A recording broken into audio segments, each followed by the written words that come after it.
I'm sure that by now, probably almost everybody in here has played around with Chat GPT, right? Or some other generative AI technology. And I remember when Chat GPT was released just a few months ago, I wasn't really that impressed when I played around with it. But lately, I've been rather amazed at what Chat GPT can do. In fact, there are times where the response that I get from Chat GPT almost is flawless if it's on a topic that I know something about. Other times, not so much. But again, it's rather remarkable. And because it's conversational, it feels at times like you have a bit of a relationship with Chat GPT, right? And I wonder if Chat GPT could actually pass the Turing test. You know, this is a test that Alan Turing proposed in 1950, I believe, which is a way to evaluate or determine if a machine can think. And his argument was that if your interaction with a machine is indistinguishable from your interaction with a human being, that you have to argue that that machine is capable of thinking. Now, there's all kinds of issues, I'm sure, with the Turing test, but the point is that as we begin to interact with this type of generative AI technology and other AI technologies, eventually it's going to become almost imperceptible in terms of that interaction compared to the interactions we would have with human beings.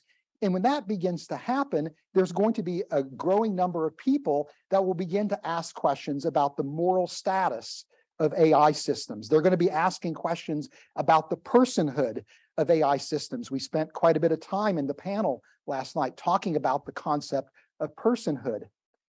You know, and as a harbinger of things to come, I think you guys probably remember in 2017 when the Saudi government granted citizenship to Sophia, this robotic system produced by Hanson Robotics. And kind of the irony aside, this was a bit of a publicity stunt, but again, it's a harbinger of things to come. Sophia is a robotic system powered by AI with the goal of forming an emotional bond with the user. And there's reasons why Hanson Robotics wants to do this. But again, if you become emotionally attached to an AI system that's imperceptible from a human, it really raises questions again, not only about how should we think about AI systems in terms of personhood, but it also raises questions about who are we as human beings, right? Because the perspective, particularly for Christians, is that human beings are made in God's image, and because of that, we are unique in that capacity, that we are exceptional in that capacity.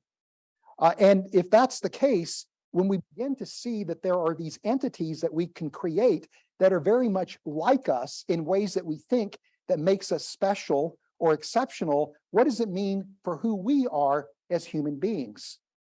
And this question is not a question in isolation or in a vacuum, but there is a context in which these questions are asked, where there's already an erosion, if you will, in this concept or this notion of human exceptionalism. And it really goes back to the work of Darwin, who, when he wrote The Origin of Species, was very careful not to discuss the idea of human evolution.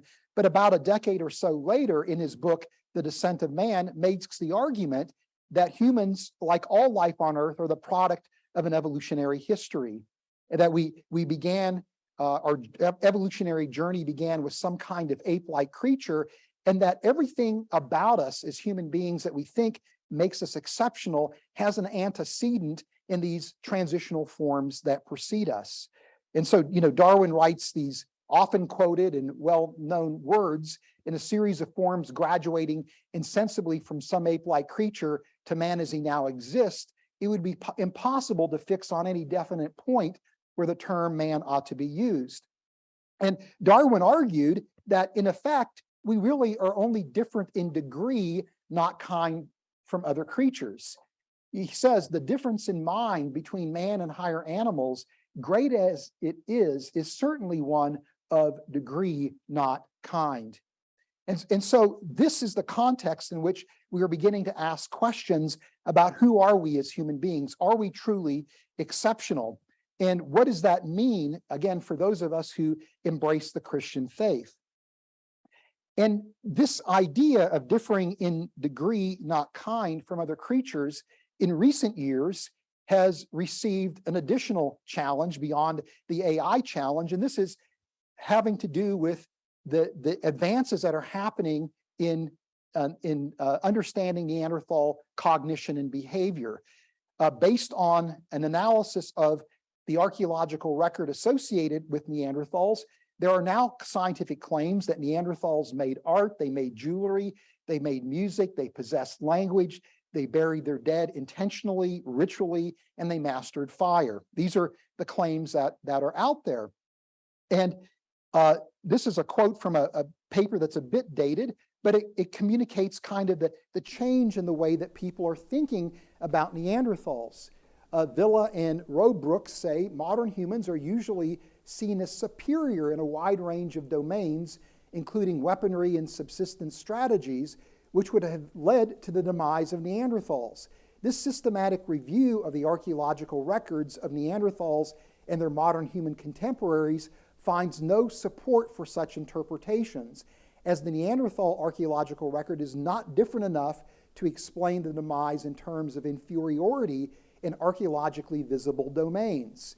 So there's a rehabilitation that Neanderthals are undergoing where they are viewed to be like us in many ways, that they are just as exceptional, if you will, as we are as human beings.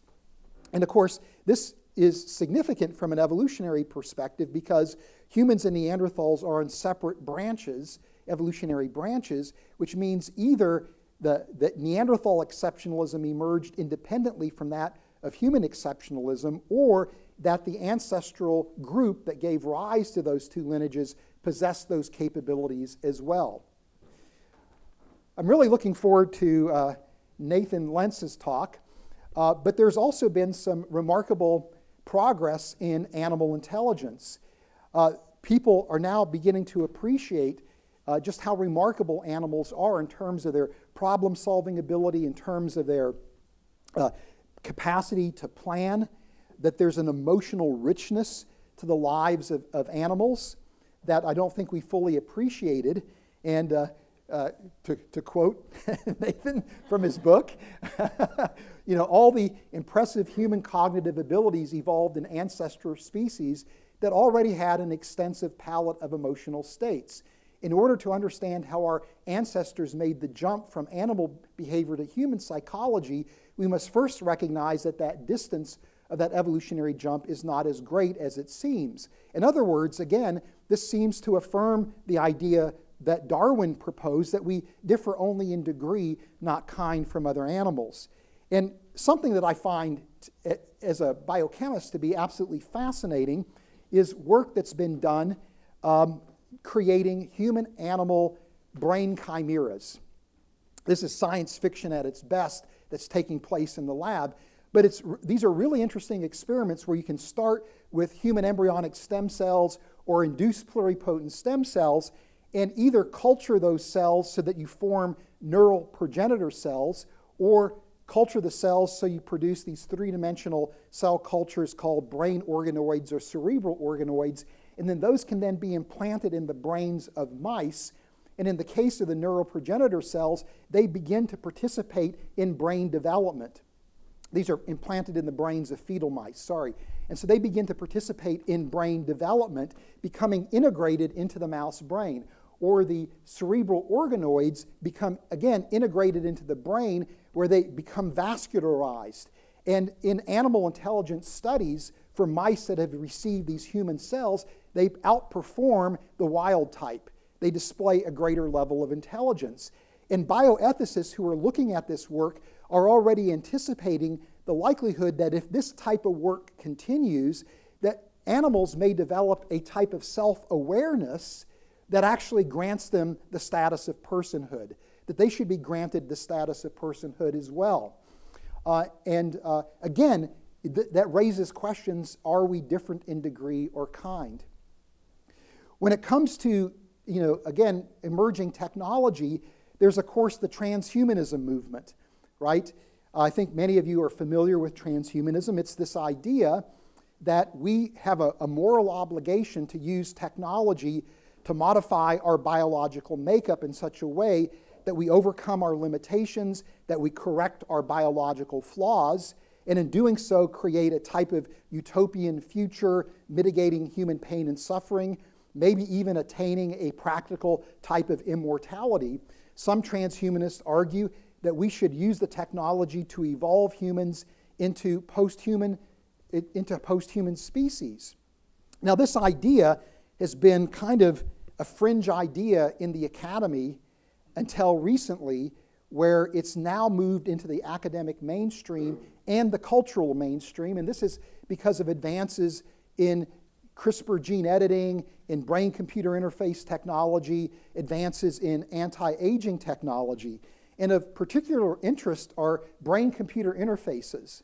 These are electronic devices that can either be implanted in the brain, in particular regions of the brain, or laid on top of the brain, or even external, where with a modified EEG cap picking up brain electrical activity. And this allows the user to control with their thoughts computer software and computer hardware and machine hardware. Now, this is going to revolutionize certain areas of medicine. It's going to change the way we treat amputees, because now these amputees can learn with their thoughts to control robotic prosthetic limbs. Or you have this as a way to revolutionize how we treat quadriplegic and paraplegic patients. Again, with their thoughts, they can learn to control exoskeletons that will grant them mobility. Very interesting work done just recently where a research team showed that you could actually have a patient convert their thoughts into text at a rate that's equivalent to the rate that we would type a text message on our smartphones, allowing patients that are locked in now to communicate. Now, some of the brain-computer interfaces involve simply the patient learning to control their thoughts in such a way that they can manipulate, particularly computer software. These are usually relatively simple applications. Now we're seeing the combination of these brain-computer interfaces with machine learning algorithms that allow the interface to extract user intent from the electrical activity in the brain.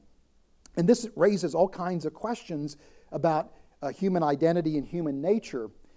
In fact, one of the pioneers in this area is Elon Musk with his company Neuralink. And some people think that the Neuralink brain-computer interface is probably close to the state of the art.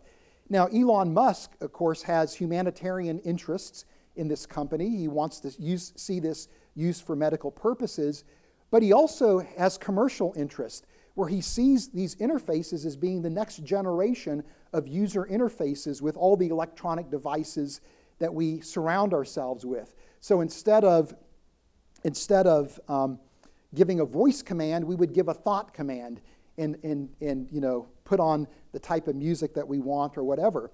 In fact, interestingly enough, Elon Musk is greatly afraid of advances in AI technology, and he argues that these brain-computer interfaces are an imperative because it's going to allow us to interface our brain with computer systems, which will give us the intellectual capacity to manage the AI systems that we're creating. And if we don't do this, we're going to lose control of the technology, and we're going to become subjected or even driven to extinction by the very technology we create. And of course, there's some interesting concepts and ideas that are coming out of these brain-computer interfaces. Ideas like now suddenly having the capacity to tether different people's brains together into some kind of brain collective. This is called the brain net. And these ideas seem like science fiction, but there's very interesting experiments being done on mouse models that suggest this could actually be possible. Now, in terms of human exceptionalism, transhumanism in the minds of many people pushes on the notion of human exceptionalism.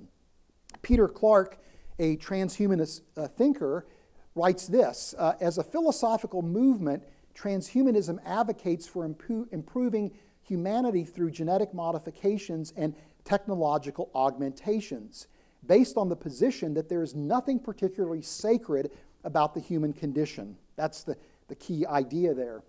That, in other words, in order to modify humans with this kind of technology, we have to think about humans as being fundamentally unexceptional. It acknowledges up front that our bodies and minds are riddled with flaws that not only can be, but should be fixed. Even more radically, as the name implies, transhumanism embraces the potential of one day moving beyond the human condition, transitioning our sentience into more advanced forms of life, including genetic modified humans, superhuman cyborgs, and immortal digital intelligences. So the point here is that when we think about scientific advances, when we think about technological advances, there really are very significant questions surrounding our identity and our nature because of these advances, because of these technological capabilities. Who are we as human beings, and is it possible to maintain the notion of human exceptionalism in this age of science and technology? And what I'm going to do in the next few minutes is make the argument that we can, that the concept of human exceptionalism can be viewed as being robust today, even in the midst of these apparent challenges. Now, in order to make my case for human exceptionalism, we need to make sure we know what we mean by the term human, or at least what I mean when I use the term human. As we heard last night, human would be somebody that would be an image bearer, right? It's an ontological status, theologically speaking. You are an image bearer, but scientifically, the term can mean a number of different things. And what I mean when I use the term human, and when I talk about human exceptionalism, I'm specifically referring to anatomically and behaviorally modern humans.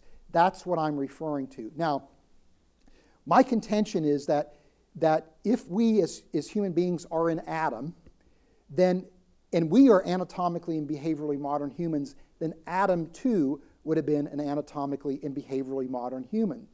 And that the people that received the Genesis 1 through 11 creation accounts would have no concept of hominins, right? And so they would not think to include hominins, which they didn't even know existed, into the category of human when we talk again about this notion of human exceptionalism. Now, are we different in degree or are we different in kind?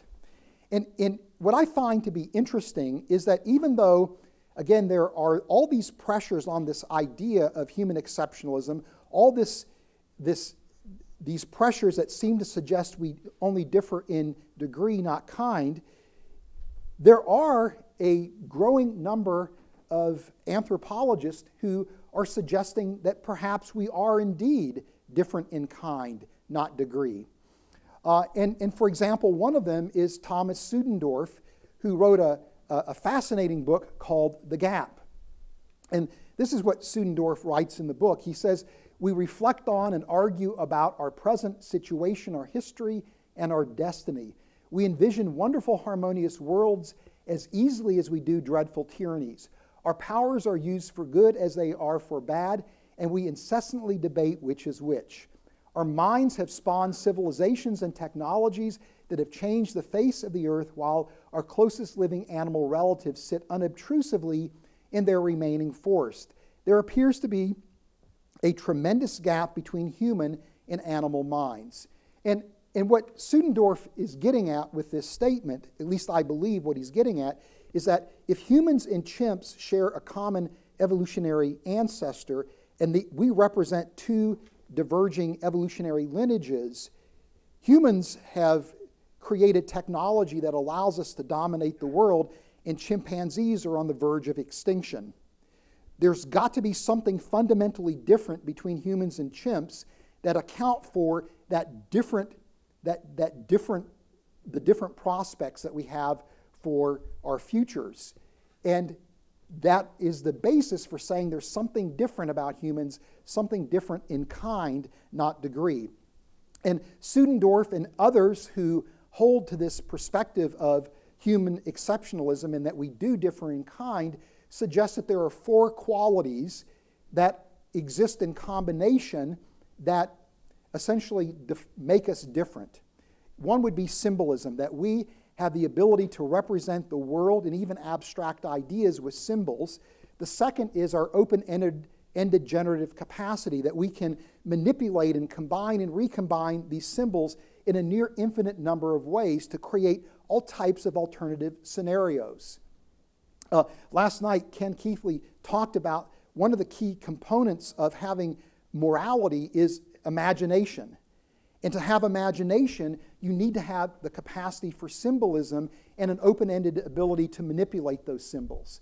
Theory of mind, that we recognize that others have minds like ours and that we know what they're thinking, we know what they're feeling, and in fact, we want to tether our minds together, right? We oftentimes will do that in these very complex social hierarchical systems that we create as human beings.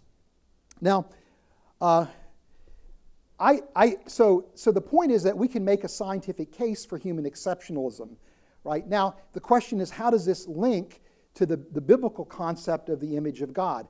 Last night we learned that this is a very hard problem, right? That human exceptionalism is very difficult to define what we mean by that. That really we need to think in ontological categories, and so I was after hearing that I thought, boy, this is going to be really an errand of a fool to sit here this morning and try to make this connection to what is the image of God in light of human exceptionalism. You know, the old adage where, you know, angels fear to tread, fools jump right in. Well, you're looking at the fool this morning, so somebody hold my beer because I'm going to jump right in. So how does this relate to the image of God? Well, as Ken talked about last night, Mahirtu talked about last night, theologians have identified 3 different concepts for the image of God. One is the resemblance view, that we have certain qualities or attributes that we share with God that define what it means to be image bearers. The other perspective is that the image of God isn't so much having to do with our qualities, but rather our responsibility. That we are to be co-creators, co-rulers, co-stewards with God, and that's what the image of God is. It's our responsibilities. And then the last would be a relational view, that the image of God refers to our unique relational status with God. Now, I take the view that all 3 of these perspectives are facets of the image of God, that they're not mutually exclusive, but they actually are mutually supportive of one another. And I would actually, though, in light of that, still lean towards the resemblance view, because if you're going to function uniquely as God's representatives here on earth, there has to be something that you possess that other animals don't possess in order to function in that role. Or if you're going to enter into a special type of relationship with God that's only possible because you bear God's image, there has to be something about you that is special, that resembles God in some way for that relationship to happen. So the bottom line is that you are forced into a type of resemblance view, even if you you're forced into some type of resemblance view, even if you favor a representative view or a relational view. Now, as Ken pointed out last night, at least my understanding of the resemblance view is that you can think about 4 aspects to the image of God. There's an intellectual aspect. We have a technical inventiveness, a capacity for rational thought, which would arise out of our symbolic abilities and our abilities to do open-ended generative manipulation of symbols. That we have a moral component. We understand right and wrong. We desire and crave for justice. Again, you could see kind of a symbolism in open-ended generative capacity being necessary there. That we have a spiritual sense about us, that we recognize that there is a world beyond this world, and that we desire to connect to it. And then we also have a relational aspect where we have an ability to relate to others and to relate to God, which again I think would be reflected in our theory of mind.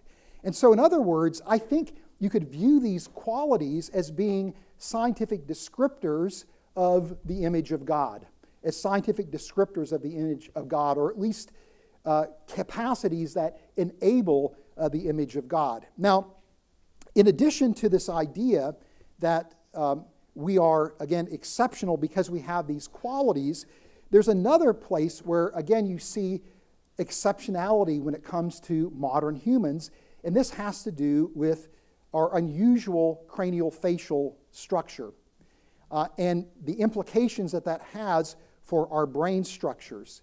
That when you compare humans to Neanderthals, humans have a globular skull and a flat face with a retracted chin, whereas Neanderthals have an elongated skull and a more protruding face. And this actually has an impact on brain structure. An interesting study published a number of years ago looked at the brain structure of modern humans, Neanderthals, and then archaic Homo sapiens that precede Neanderthals, and showed that the Neanderthal brain structure is very similar to the brain structure of earlier hominins. It's just larger, but modern humans, again, have, again, a brain size comparable to Neanderthals, but the brain structure is different. And one of those areas is an expanded parietal lobe. And there's other places that you see differences as well. And that this is not inconsequential, but that these are properties that the parietal lobe is responsible for, capabilities that the parietal lobe is responsible for, which suggests that this difference in brain structure has, again, consequences in terms of our capacities and raises questions about the capacities of Neanderthals. Another interesting study, and I don't have the reference here and I apologize, takes a look at when does this unusual globular structure appear, and it is about 130,000 years ago. Again, so modern humans seem to appear about that time. Now, what's also interesting is when does symbolism appear in the archaeological record, at least in association with modern humans? And what's significant towards this end has been the discovery of cave art in Southeast Asia. Traditionally, people that have studied cave art have focused on the art in France and Spain and Germany. And this art dates at its oldest at about 40,000 years in age. We now have a number of examples of cave art in Southeast Asia that's actually similar in style and quality to the cave art in Europe, but it's older. It's slightly older, which means that this capability must have resided in humans before we began to migrate around the world. Christopher Stringer said, "It's a really important find. It enables us to get away from this Eurocentric view of a creative explosion that was special to Europe and did not develop in other parts of the world until much later. The basis for this art was there 60,000 years ago. It may have even been there in Africa before 60,000 years ago, and it spread with modern humans." We also, in light of that, we see interesting evidence for symbolism in the coastal caves of South Africa that date in the 50 to 80,000 year range. And in fact, Miyagawa, a paleolinguist at MIT, makes the argument that likely this symbolic capability goes back as far as very close to 125,000 years ago, because he notes that there are similarities in the rock art produced by the sand that date at 70,000 years ago and the cave art that's found in Europe. And he argues that if the sand diverged from the human line that migrated into Europe and Asia at 125,000 years ago, that capability was probably preceding, again, that date of divergence. So, in other words, we seem to see this emerging confluence of evidence where we see this distinct modern human anatomy coinciding with the capacity for symbolism. And again, if this is what makes us distinct or different in kind, we have an emerging picture scientifically that I think is rather coherent. Now, this then leads us to come back full circle. Well, what about Neanderthals then, right? Because if they are making art, making music, intentionally burying their dead, making jewelry, right, and mastering fire, this seems to indicate that they had symbolic capabilities. And it's my reading of the scientific literature that suggests to me that all these claims, though they are there in the scientific literature, are disputed. That you can find studies that challenge each of those capabilities, and that, in a sense, challenge Neanderthal symbolism. And let me just give you one example involving Neanderthal art. Now, one of the primary pieces of evidence for Neanderthals' artistic capabilities is the recent dating of cave art in Europe, where some of these art pieces seem to date closer to 65,000 years ago, which would be earlier than modern humans made their way into Europe, which means that Neanderthals must be the artists. That's the argument in a nutshell. Now, it's worth pointing out that dating cave art is not a trivial activity. It's very hard to do. And traditionally, people, when they've been able to directly date the cave art, have taken the charcoal that's been used as a pigment off of the art and then used radiocarbon dating. But when you're at 40,000 years, you're pretty much close to the cusp of where radiocarbon dating is reliable. There's an interesting new approach. It's really very slick, where people are looking at the water that flows down cave walls, and as that water flows down, it deposits calcite, and in the calcite, there is uranium-238 as well as thorium. And so by looking at the uranium-238 thorium ratios, you can actually get the age of that calcite deposit. So if you get calcite on top of the art and underneath the art, you can bracket the age of the art. And so using this technique, a research team looked at 3 cave sites in Europe. They took 53 samples from 25 art pieces in the cave and discovered that 3 of them gave dates at 65,000 years approximately. The others gave dates at 40,000 years or younger in age. So it's only 3 samples taken from, out of 53 samples taken from 25 art pieces that actually show that old age, or that older age. And this now, to me, raises some concerns as to, are these actually outlier results as opposed to actually bona fide results? And part of the concern is that this method is a really very nice method, but it's a hard method to use properly. As I've read more and more about discussion of this method in the literature, it becomes evident that you are dealing with an open system. So once the calcite deposits, water continues to flow over the calcite. Uranium is more soluble than thorium, which means you're extracting uranium out of the calcite, which is going to give you an artificially high age. The dates that were, or the samples that were analyzed, did not account for non-radiogenic thorium, according to critiques that are in the literature, and that the sampling was probably not done appropriately. There's questions about the sampling, and that you have to sample the calcite in a very precise, very systematic way in order to properly use the technique.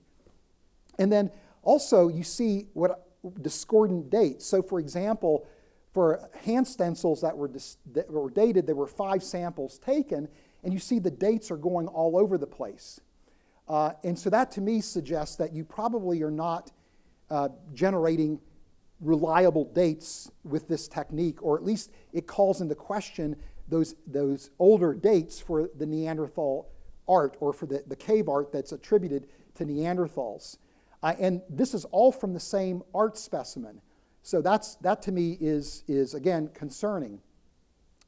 Now, so in other words, that just illustrates the type of controversies associated with these claims about Neanderthal symbolism. But to me, what seals the deal with regard to Neanderthals is the difference in the trajectory of the archaeological record with respect to technology advance. Neanderthals were on Earth probably longer than we were, and their technology remained largely stagnant. Modern humans appear on Earth, and within a relatively short period of time, our technology goes from a primitive form to being such that we can put people on the moon. Ian Tattersall, Noam Chomsky, and some other collaborators say this: our species was born in a technologically archaic context, and significantly the tempo of change only began picking up after the point at which symbolic objects appeared.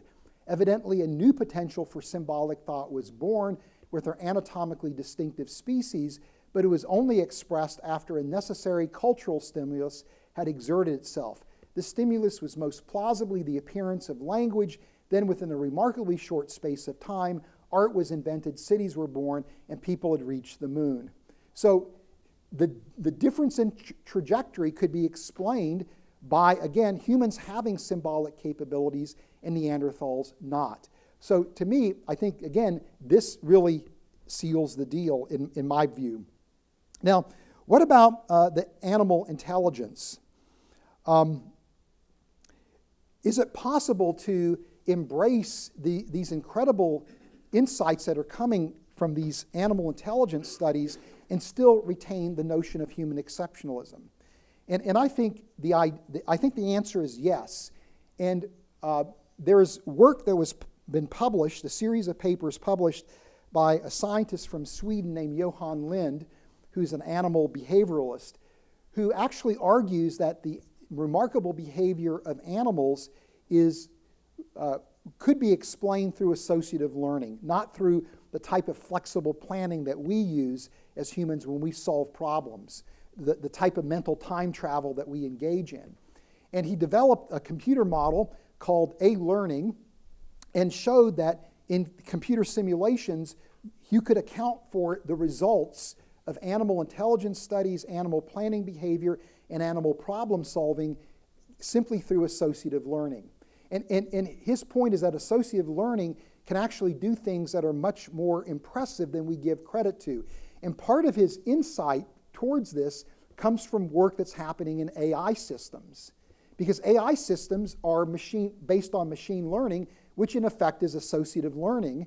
And through associative learning, AI systems can do some pretty remarkable things, right? And so his argument is that what you see going on with animals is actually based on associative learning, not the type of, again, process that we go through that is relying on our symbolic capabilities. Johan Lind says, associative learning is an underestimated general mechanism that it can account for a large array of behavioral phenomena observed in animals.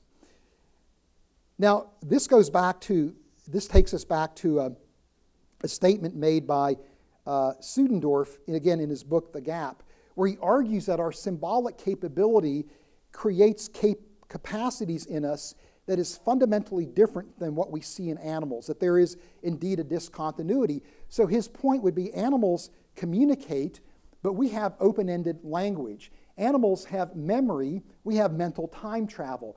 Animals have social cognition, we have theory of mind. Animals solve problems, we do abstract reasoning. Animals have social traditions, we have cumulative culture. Animals have empathy, we have morality, where the latter is not an extension of the former, but it's a fundamentally different capability driven by our capacity for symbolism. Nathan, I apologize, but I'm going to pick on you a little bit. I think this is a really, you write with a poetic flair. As a writer, my hat's off to you. But this is a very interesting statement, and I'd be curious to see you come back at me about this. But this is a really interesting statement that I pulled from your book, where you said, I think both humans and chimpanzees feel love. The only difference is that humans write sonnets about it. I think both humans and dolphins practice fair play, but only humans enact laws to govern it. I think both humans and elephants experience grief, but only humans seek professional counseling to cope with this. And now what I think is interesting here is that you probably see this as a difference in degree, but I see this as a fundamentally different capability that is arising out of our symbolism, that separates us, that makes us distinct. And one thing that we have to also be careful about when it comes to interpreting the results of animal studies, animal behavioral studies, is our tendency to anthropomorphize. And Marion Stamp Dawkins, and I can't remember the title of her book off the top of my head. This is happening to me more and more as I'm getting older. Wrote a book where she's talking about, again, the importance, Why Animals Matter, I think is the name of the book, where she argues that a lot of animal behavioral studies are actually are influenced by our anthropomorphic tendencies, that the interpretation of those results reflects our tendency to anthropomorphize, that we tend to attribute human qualities and motivations to inanimate objects and to animals. And it's because we have theory of mind. We can't turn it off. We know what other human beings are thinking, and we apply that theory of mind capability to, again, other entities.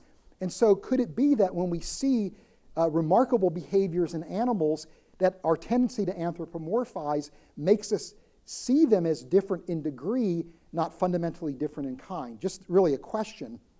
Now, very quickly, well, what about transhumanism? Well, again, many transhumanists argue that transhumanism really undermines the notion of human exceptionalism. I would actually take a very different perspective. Ken Samples and me in our book, Humans 2.0, make this point, which is that as human beings, we're the only species that ever existed that could even envision altering our biological makeup to modify ourselves beyond our natural limits, to maybe even evolve ourselves into post-humans. We're the only species that has that capability, and that capability arises out of science and technology, which is fundamentally predicated on our capacity for symbolism and open-ended generative capacity. There's no evidence that Neanderthals had any concept of doing something like this. And yet this is an idea that, again, highlights, ironically, our exceptional nature. And then last but not least, and of course we're going to have a panel this afternoon about AI systems, but I would just simply suggest that I think what AI systems are doing is fundamentally different than what we do when we think. It's based on associative learning or machine learning, and these systems are, again, beautifully designed to mimic human beings, but they are not fundamentally like us. And again, there's a danger of anthropomorphism. If you have an AI system that is indistinguishable from humans, that is so good at mimicking humans, our tendency is actually to think of those systems like us, even though they are not, because of, again, that anthropomorphic tendency. So, to me, are humans exceptional? I think they are. I think you can make a scientific case that they are. And what makes us exceptional isn't our biology, basically. It's essentially certain capacities that we have that separate us, that distinguish us from all other creatures that have ever existed or that currently exist.